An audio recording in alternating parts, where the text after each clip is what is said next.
So let's get it. Let's talk about it. Let's figure it out. Let's do it.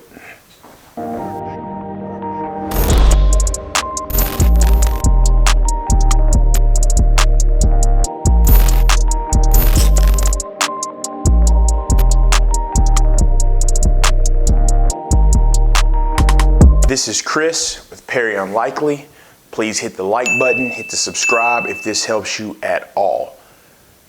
Now, when it comes to real estate investing, new investors all have the same problem. What is a deal? How do I know it's a deal? And I'm going to make it as simple as possible for you today.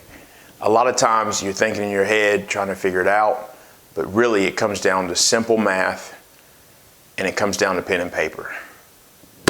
What's a real estate deal? So the first part, really clean and simple. If it doesn't cash flow, it's not a deal. There are other ways to make money. There's a ton of ways to make money in real estate investing. But if we're talking about passive income, mailbox money, money that you make when you sleep, you need to make sure the property cash flows day one. So remember, if it doesn't cash flow, it's not a deal. So what is cash flow? Johnny Manziel. Not anymore. I mean, when he was actually playing. But you get my point. Cash flow is the rents that come in minus all expenses, and it's what you're left with at the end of the month. That's cash flow. Cash flow is the money. Okay. Now, make sure you set your parameters. And what I mean by that is, let's say you're wanting to get to $1,000 a month in cash flow, and it's passive income. So, say you decide whenever you go for a property, you want it to cash flow at least $250 a month. Well, you know it's going to take 4 properties to reach that goal of 1,000. So once you've made your mind up on that and you're saying 250 is what it's got to be, don't go under that. Set the parameter and keep it. Don't try to notch the numbers down to make it fit. What you've got to do is, when you run those numbers and they come out, for example, if 250 is your number and it comes out to 200, that's not a deal. If it comes out to 250, that's a deal.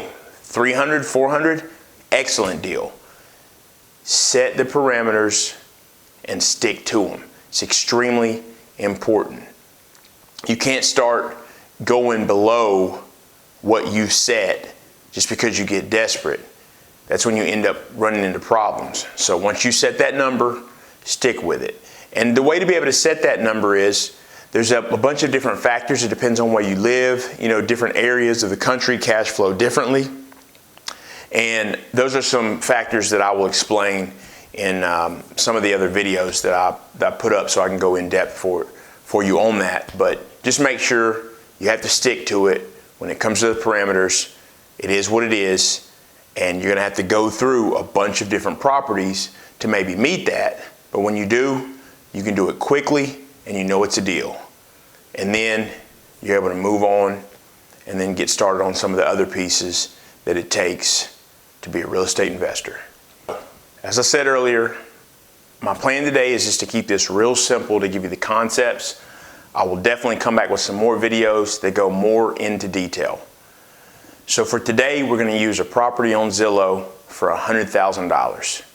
Some important things you're going to have to think about is, I find the property, it's $100,000. I need to pull up a mortgage calculator, figure out about what interest rate I can get so I can enter in that information, what type of down payment, and you can even go ahead and figure the insurance portion that some of them show and taxes, just to get kind of a base number. So once you've done that, we'll just say you've got a figure on whether that's, you know, $450, $500, $600 a month as far as the mortgage, and that's based off of the different criteria that you put in there. So once you have that figure, you also have to consider, what are the rents that this property is going to pull in? Is it an area that's going to be $700 a month, $800 a month, 1,000, obviously the more, the better. The more of a gap between what it pulls in and what you owe in expenses, the better, because it's more cash flow. Now, I'm gonna go ahead and touch on something because it's gonna come up, it always does. What about the money? That's something I'm gonna touch on.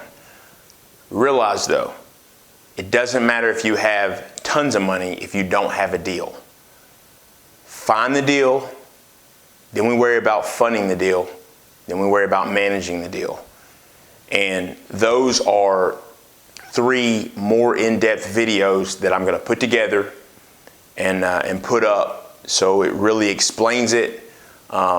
Even some paperwork and different little quick formulas you can use that help you as you're looking for properties to be able to quickly assess, is this a deal or not?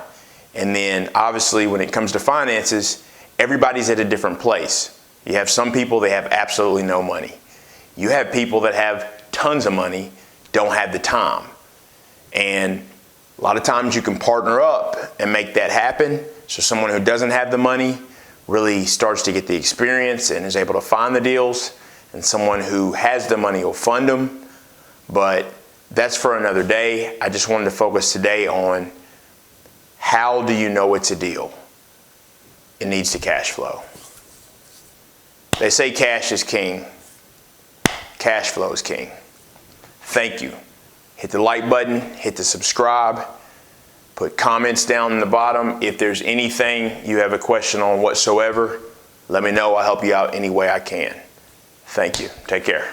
When it comes to finances, you should always seek a financial advisor.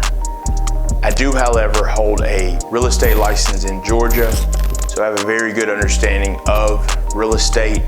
And certainly if there's anything that I can do to help you, you need an opinion or anything at all, feel free, drop me a note, and I'll see how I can assist you. Thanks. And you know what they say, if it ain't a deal, then it ain't a deal.